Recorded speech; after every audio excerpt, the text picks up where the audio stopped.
warahmatullahi wabarakatuh. Perkenalkan, nama saya Adelia Dewi Oktaviana dari Program Studi Teknologi Pengolahan Hasil Perikanan Politeknik Ahli Usaha Perikanan Jakarta.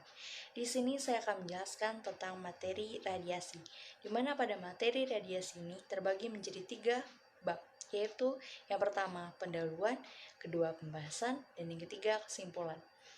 Pada materi bab pertama atau pendahuluan, itu adalah terdiri dari latar belakang. Yang pertama adalah radiasi. Radiasi merupakan pancaran energi melalui suatu materi atau ruang dalam bentuk panas, partikel atau gelombang elektromagnetik atau cahaya atau foton dari sumber radiasi. Ditinjau dari proses terbentuknya, unsur-unsur radioaktif atau sumber-sumber lainnya yang ada di lingkungan dapat dikelompokkan menjadi 2 kelompok besar, yaitu sumber-sumber radiasi alami dan sumber-sumber radiasi buatan. Dikatakan sebagai sumber radiasi alam karena sumber itu sudah ada sejak alam itu lahir.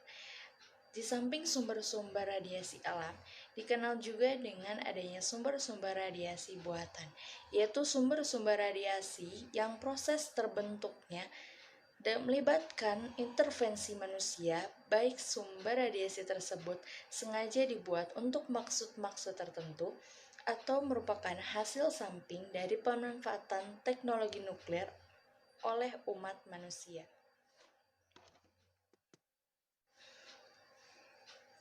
Dari materi radiasi memiliki beberapa tujuan. Yang pertama, ada mengetahui pengertian radiasi. Kedua, dapat mengetahui sumber-sumber radiasi. Ketiga, mengetahui jenis-jenis radiasi. Dan yang keempat, mengetahui dampak radiasi terhadap manusia dan lingkungan. Yang pertama, ada pengertian radiasi, di mana radiasi adalah pancaran energi melalui suatu materi atau ruang dalam bentuk panas, partikel, atau gelombang elektromagnetik atau cahaya atau foton dari sumber radiasi.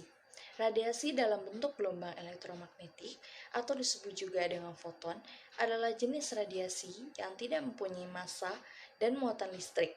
Misalnya adalah gamma dan sinar X, dan juga termasuk radiasi tampak seperti sinar matahari, sinar gelombang microwave, dan radar dan handphone, menurut Batan tahun 2008. Selanjutnya ada sumber-sumber radiasi, di mana sumber-sumber radiasi terbagi menjadi 2, yaitu sumber radiasi alami dan sumber radiasi buatan.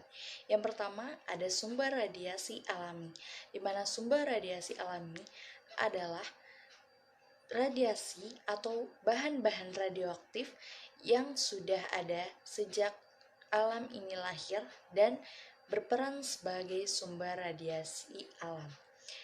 Radiasi alam dikelompokkan menjadi 2 berdasarkan sumbernya, yaitu radiasi terestrial yang berasal dari permukaan bumi dan radiasi ekstraterestrial yang berasal dari angkasa luar. Yang kedua ada sumber radiasi buatan. Sumber radiasi buatan adalah radiasi atau radioaktivitas yang dipancarkan dari bahan radioaktif yang dibuat oleh manusia. Contoh radiasi buatan misalnya radioaktivitas yang dihasilkan dari percobaan nuklir dan berpindah ke lingkungan atau biasa disebut dengan radiasi jatuhan, dan radiasi yang dikeluarkan pada setiap tahapan daur bahan bakar nuklir. Selanjutnya ada jenis-jenis radiasi, di mana jenis-jenis radiasi terbagi menjadi 2, yaitu ada radiasi pengion dan radiasi non-pengion. Yang pertama ada radiasi pengion. Radiasi pengion adalah jenis radiasi yang dapat menyebabkan proses ionisasi atau terbentuknya ion positif dan ion negatif apabila bereaksi atau berinteraksi dengan materi.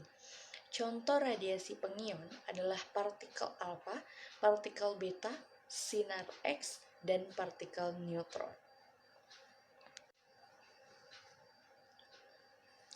Selanjutnya ada radiasi non-pengion.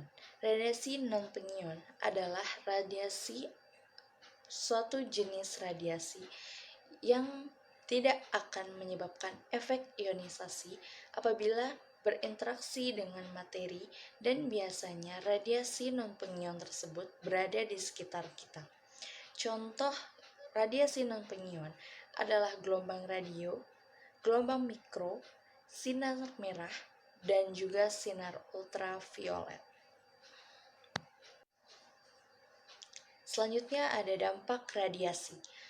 Dampak radiasi terbagi menjadi dua, yaitu bahaya radiasi eksternal dan bahaya radiasi internal, di mana pada bahaya radiasi eksternal adalah bahaya radiasi yang berasal dari sumber radiasi yang terletak di luar tubuh manusia, yang sangat berbahaya apabila masuk ke dalam tubuh manusia dan dapat diakibatkan oleh paparan radiasi beta, sinar X, gamma, atau neutron yang semuanya dapat menembus ke dalam organ tubuh manusia.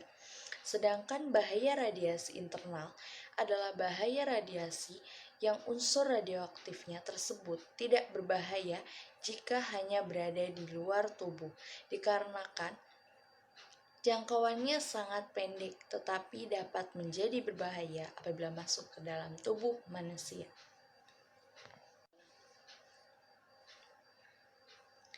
Yang terakhir ada kesimpulan. Dapat kita ambil kesimpulan dalam materi ini adalah sumber radiasi alam merupakan sumber-sumber radiasi yang telah ada semenjak alam ini lahir, dan sumber radiasi buatan merupakan sumber radiasi yang proses terbentuknya melibatkan intervensi manusia, di mana sumber radiasi tersebut sengaja dibuat untuk maksud-maksud tertentu atau merupakan hasil samping dari pemanfaatan teknologi nuklir oleh umat manusia. Pemanfaatan dari sumber radiasi saat ini telah banyak dikembangkan di berbagai bidang, di antara lain bidang kedokteran, bidang industri, bidang pertanian, dan sebagainya. Dampak yang bisa timbul akibat radiasi lingkungan ini dapat berupa dampak radiasi internal dan dampak radiasi eksternal. Sekian presentasi yang bisa saya sampaikan. Mohon maaf apabila ada kekurangan. Wassalamualaikum warahmatullahi wabarakatuh.